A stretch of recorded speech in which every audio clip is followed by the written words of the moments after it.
Now, in this video, what we're going to do, we're going to run you through our DIY Xanthelasma treatment page with our commentary. Please note that this web page was written in 2013, so a number of updates have been made, and we're going to actually talk about throughout this video. But we're going to start right now. Some love DIY. This is a fact of life, even when treating Xanthelasma.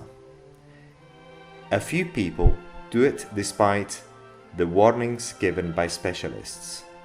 So we would like to make life easier and most of all safer for all the DIY enthusiasts by publishing this information, which is worth thousands when you manage to get rid of your Xanthelasma. After listening to this, you should be able to go and purchase all the ingredients yourself and treat your Xanthelasma. We know that by following all these steps, you are very likely to get rid of your Xanthelasma without leaving any scar, and laugh at all these unnecessarily expensive cosmetic clinics.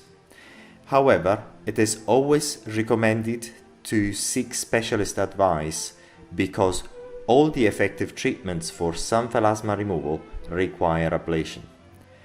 The Xanthelasma sufferer should be assisted in this process in order to remove the Xanthelasma in the safest possible way and avoid mistakes which could be paid in terms of unnecessary scars. To start, you should know the basics about the removal of skin lesions. It does not matter how you will do it. It can be done using lasers, electrocautery units, hyfricator, other equipment, or cosmetic peels. What you're trying to do is ablating, destroying the lesion, and at the same time you should make sure of two things. Number one, despite the ablation, the dermis has to remain intact and unaffected by the treatment. No infections should develop during the healing process, but this should not be your concern because peels rarely cause an open wound. Taking care of these two important points ensures that the risks of scarring are minimized. As mentioned earlier, infections are very unlikely using the methods proposed. Of course, if you used a laser or scalpel yourself, you would need to take care of infections, but we hope no DIYer would venture to that extent to remove their Xanthelasma because this is not necessary. So, first of all, you should have your cholesterol levels checked. If your cholesterol is high, then you should take action to lower it. It has been reported that some Xanthelasma sufferers with high cholesterol levels managed to treat their Xanthelasma by simply lowering their cholesterol. In some cases, this was done by mere calorie restriction. In others, by taking cholesterol lowering drugs. Not everyone managed to have their Xanthelasma to disappear, but some people experienced complete disappearance of their Xanthelasma. We recommend lowering your cholesterol by adopting calorie restriction first. Cholesterol lowering drugs should be prescribed by your doctor. If your Xanthelasma do not improve by doing so, at least you have reduced the possibility of heart disease.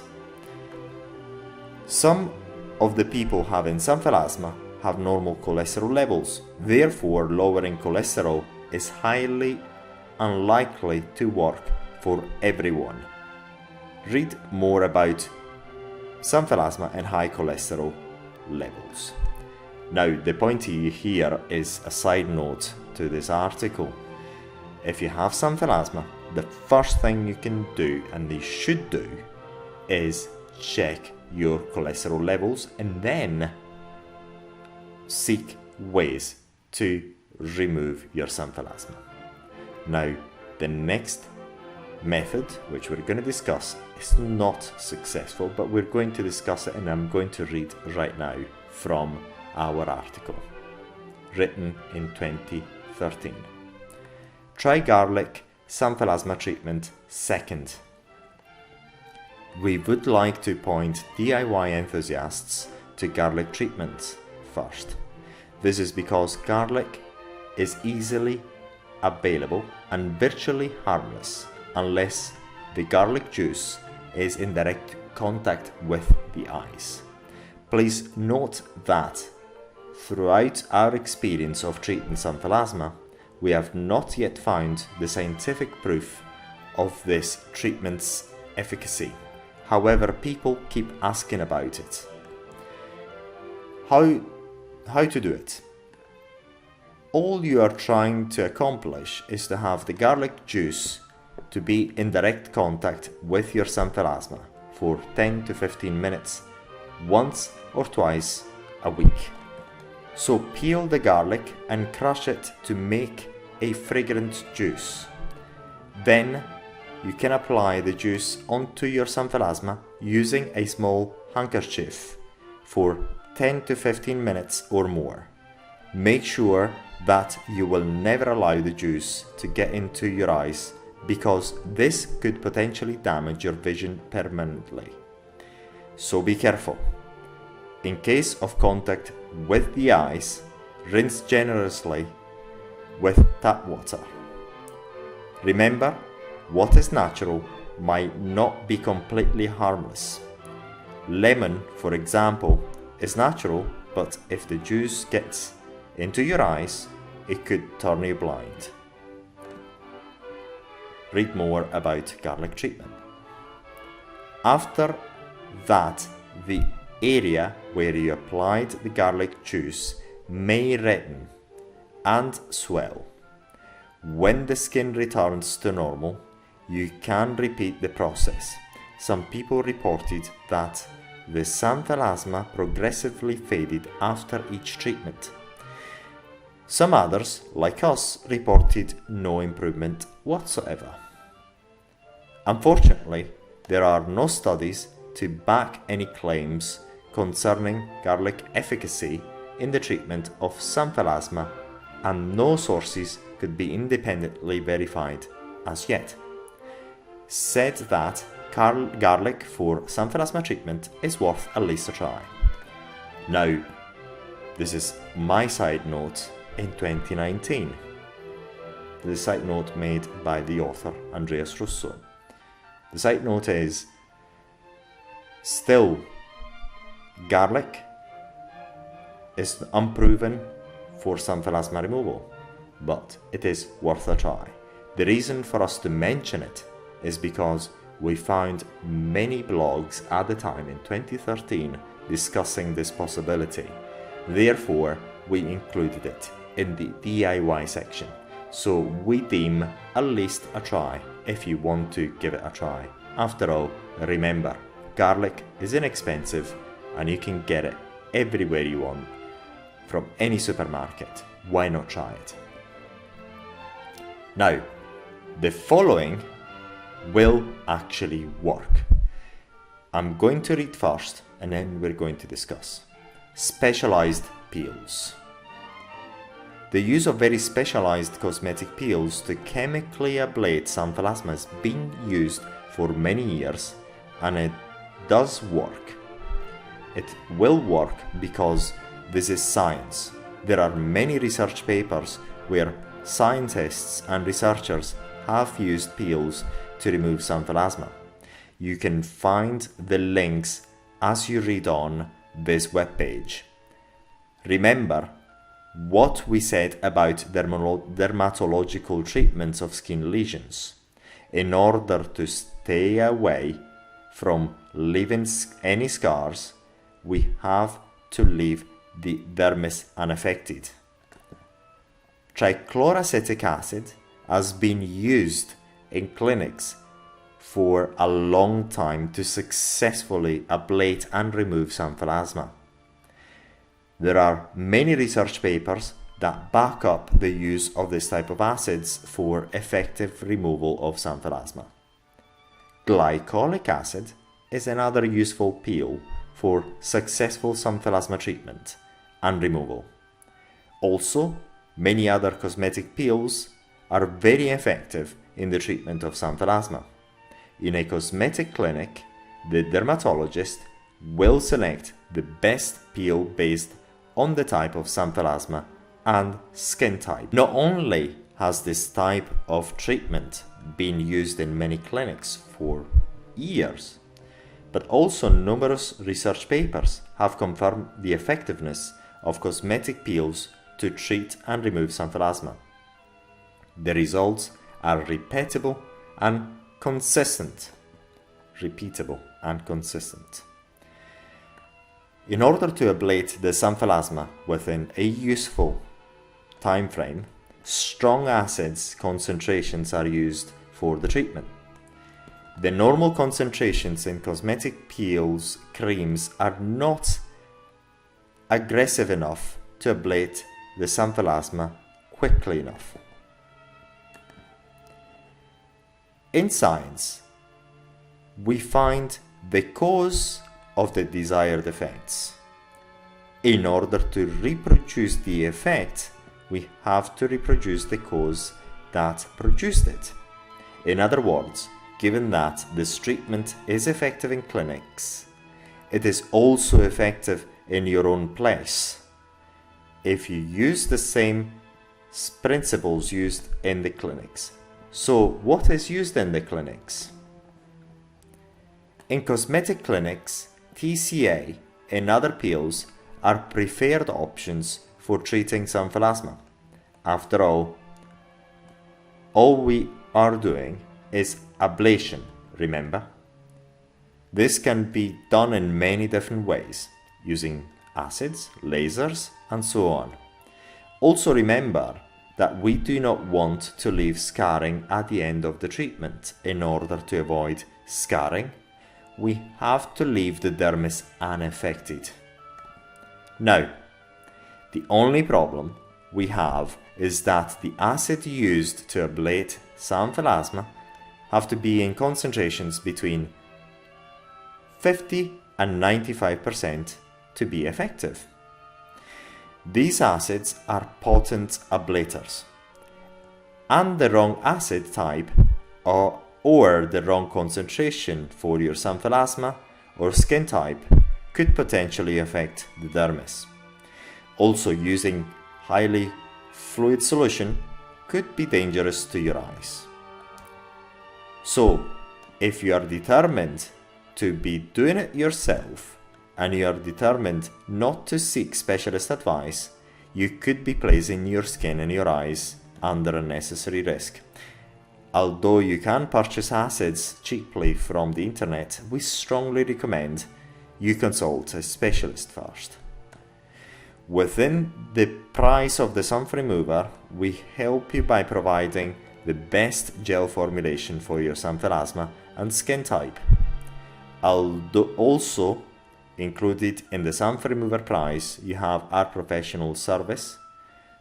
So, should you have any question or concern, we will be happy to help you throughout your treatment. In this way, you can remove your xanthelasma effectively without taking unnecessary risk, and you can do it from the comfort of your own home with all our support. So, to summarize, you can purchase peels from the internet, a local laboratory, a pharmacy at very low price. The peel concentration varies from 50% to 95% depending on your xanthelasma and skin type. The type of peel selection and the other ingredients also depending on your skin type. Unfortunately, the cheap peels that you find on Amazon.com, eBay, usually come in fluid solutions and not a gel as required for safe removal of Xanthelasma. Additionally, these cheap peels are not conceived for this application and they lack the important additives in order to make them suitable and safe for home use.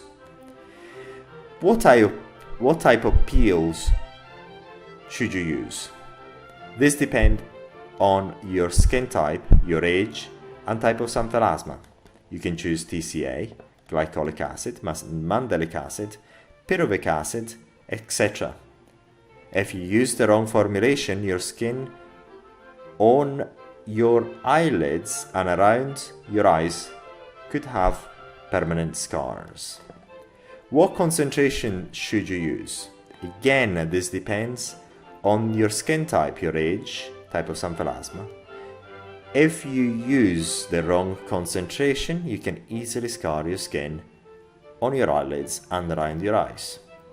How long should you keep the gel for? This depends on the type of formulation you're using, your skin, Xanthelasma. If you keep strong peel for too long, it could lead to permanent damage to your skin around your eyes. Should you use a neutralizer? TCA solutions should require the use of neutralizers. If the right neutralizer is not used at the right time, the risk to your eyes are quite important, because the effects of standard TCA solutions cannot be stopped by wiping it off. You require the use of the right neutralizer at the right time. If you have any questions throughout the treatment, you will have no support from the place where you purchased the peel. So you can try to do it yourself. However, given the above risks, we strongly recommend you seek specialist advice before trying any strong peels on your own skin. It does not matter where the advice comes from, at Ariton, through the Sun Remover, or other specialists, as long as you are advised by specialists. This is the end of the article. I'd like to make a side note of this. When we wrote this article in 2013, the demand for Xanthelasma removal solution was extremely high, and this information was not available widely. But then we made it available widely, and as a result of this, we had a number of people actually trying TCA on their own with great success. And we managed to, somebody managed to document it and publish it online. Unfortunately, the webpage was taken down. They'd given us permission to publish it, and we had published that one case that was documented and published online. Therefore, the use of TCA is extremely effective also at home in order to remove Xanthelasma. Remember, a TCA can be purchased very inexpensively. So, if you have Xanthelasma and you want to try something that is extremely effective in order to remove your Xanthelasma, you can simply buy TCA online. However, TCA is a very strong peel that behaves in a very, very different way to other cosmetic peels like glycolic acid, pyruvic acid, and other acids like mandelic acids and so on. And therefore, it's got slight risks. Mind you, TCA has been used for several years, and I mean it, several years, at cosmetic clinics. Therefore, if you use TCA, you are pretty much guaranteed TCA at the right concentrations to have extremely good results in fading or even removing your Xanthelasma altogether. But TCA is a bit unforgiving in terms of really, in order to stop its effects, the best thing you can do is use a neutralizer. Whereas if you use a glycolic acid gel or something of the sort, then you do not necessarily need a neutralizer. So if you want, you don't even need us in order to remove your Xanthelasma. You need absolutely no one. You buy TCA at the right concentration, which we already said, between 50 and 95% at your own risk. Again, at your own risk. And as has been reported by several people online, and some of them have documented it, it has worked beautifully. So the end of this article should end by giving you great hope. If you have Xanthelasma, ladies and gentlemen, you need not to worry. There's many inexpensive ways to get rid of them, and the most inexpensive and effective, also not only is our xantha remover, but mainly TCA, is not as if we say it. It is proven by several journals, by several research papers, and we have documented it, and other people have documented it online as well, and they have used it at home. So TCA is the cheapest and most effective way you can use in order to remove your Xanthelasma. So again, trichloroacetic acid. So all you do, go online, type trichloroacetic acid, and you'll find an incredible amount of products that you can purchase online. So if you have Xanthelasma, do not despair. There's many ways you can remove them. So hopefully you find this video useful. Should you have any questions, please get in touch.